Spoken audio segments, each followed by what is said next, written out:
Welcome to showers of blessing. దేవుని కృపలో భద్రపరచబడి నూతన దినములో ప్రవేశించాం. ఈనాటి దేవుని వాగ్దానం, నీవు యెహోవాను బట్టి సంతోషించెదవు. You will rejoice in the Lord. యెషయా గ్రంథం 41వ అధ్యాయం 16వ వచనం. Praise God. ఈ నూతన దినములో దేవుడు మీ కొరకు సిద్ధపరిచిన ప్రతి దీవెన ఆకాశపు వాకిళ్ళు విప్పి మీ మీద కృమ్మరించునుగాక. మరి యొక్క నూతన దినాన్ని ఆరంభిస్తున్న నేపథ్యములో ప్రేమ కలిగిన వాగ్దానము ద్వారా దేవుడు మనల్ని దర్శిస్తూ ఉన్నాడు. చాలాసార్లు అనేక కారణాల చేత మనం సంతోషానికి ఆనందాలకు దూరం అయిపోయి బలహీనపడి కృంగిపోయిన స్థితిలో ఉండిపోతాం, ఒంటరిమైపోతూ ఉంటాం. ఆ సమయాలలో ఆయన మనలను దర్శించి మనలను ఆదరించి బలపరిచేటటువంటి దేవుడు. నిన్ను విడిచిపెట్టే దేవుడు కాదు. నీ కష్టాన్ని, నీ ప్రయాసను, నీ చింతను ఆయన దృష్టించేటటువంటి దేవుడు. నిన్ను ప్రేమించే దేవుడు. నీ జీవితములో ఆయన జరిగించే గొప్ప కార్యాలను బట్టి, ఆయన చూపుతున్న గొప్ప ఆదరణను బట్టి, నీ మీద కృమ్మరిస్తున్న కృపను, ప్రేమను బట్టి నువ్వు వందనాలు దేవా అని ఆయన సన్నిధిలో కృతజ్ఞత కలిగి నువ్వు సంతోషించే పరిస్థితులు నీ జీవితంలో కలుగు చేస్తానని వాగ్దానము చేస్తూ ఉన్నాడు. ఇది నీ వలన జరిగిన కార్యము నాయనా అని నీ హృదయాన్ని కృమ్మరించి ఆయనను బట్టి నువ్వు సంతోషించే ఆధిక్యతలో నిన్ను నిలవబెట్టబోతూ ఉన్నాడు ఆయన. నీ పరిస్థితులను బట్టి దిగులు చెందకు. నీ శత్రువు నీ మీదికి లేచినప్పటికీ కూడా నువ్వు భయపడకు. ఆయనను బట్టి సంతోషించటానికి నువ్వు సిద్ధపడు.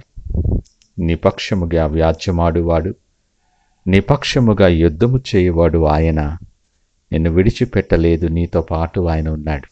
ధైర్యము తెచ్చుకో.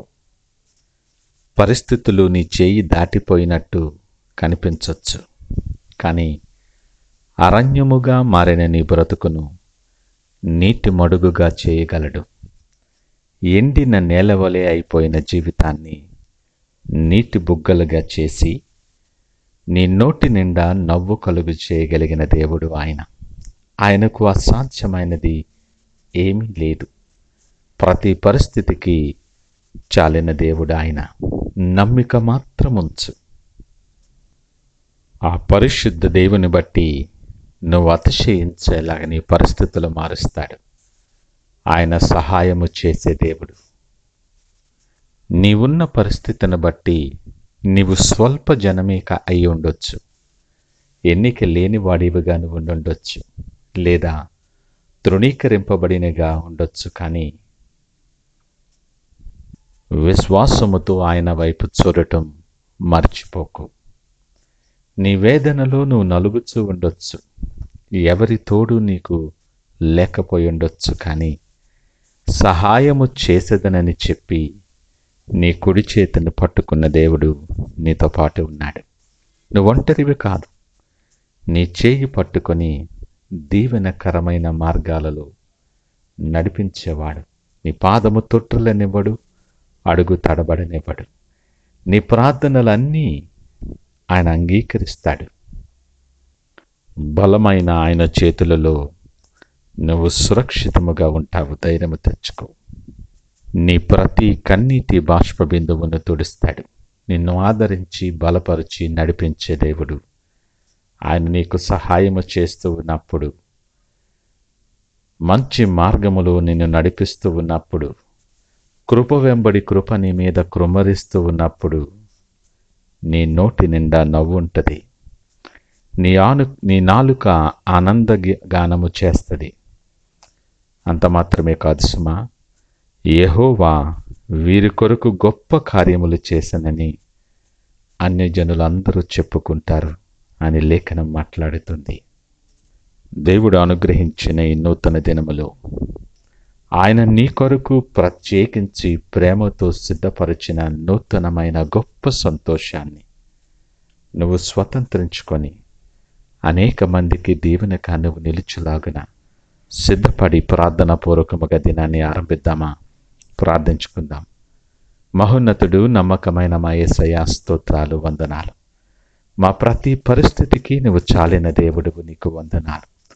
పరిస్థితులు మమ్మలను కృంగదీసినప్పటికీ, శత్రువు మమ్మలను భయపెట్టినప్పటికీ మీ యందు మేము సంతోషించే కృప మాకు అనుగ్రహించారు. నీ కృపను బట్టి, నువ్వు చేసిన కార్యాలను బట్టి, నీ ఆదరణను బట్టి, నీ ప్రేమను బట్టి ప్రభువా, మేము బలపరచబడి నీ యందు సంతోషించే కృప మాకు అనుగ్రహించారు. మా కొరకు నువ్వు సిద్ధపరిచిన ప్రతి దీవెన మేము స్వతంత్రించుకొని నీకు సాక్షులుగా అనేక మందికి దీవెనకరముగా నిలుచులాగున ఇదిగో మా చేయి పట్టుకొని మీరు నడిపించి దీవించి మీరే మహిమ ఘనత ప్రభావాలు పొందమని యేసు నామమున అడుగుచున్నాము తండ్రి. ఆమేన్. God bless you.